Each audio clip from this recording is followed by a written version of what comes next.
దర్శన రూపంలో, వాక్య రూపంలో, ఇంకా ఆయా విధాలుగా ఆయన యొక్క చిత్తాన్ని బయలుపరుస్తాడు. తన యొక్క కార్యాన్ని జరిగించేటువంటి విధానాన్ని మనకు తెలియపరుస్తాడు. కాబట్టి ఉపవాస ప్రార్థన కార్యక్రమంలో మనం చేయాల్సినటువంటి విధానాలు ఇలా ఉంటాయి అనేటువంటిది మనం గ్రహించాలి. మంచిది.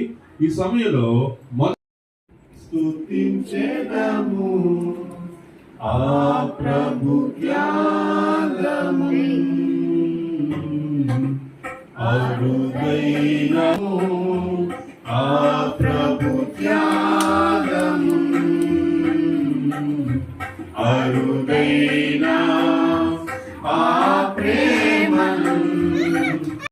విశ్వాస జీవితమునకు కలిగేటువంటి శ్రమలు, శోధనలు, ఇరుకులు, ఇబ్బందులు అన్నిటినీ ఆయన అనుభవించి అవమానాలను సహితము ప్రభా నాయన యేసయ్య ఎంతో ప్రభా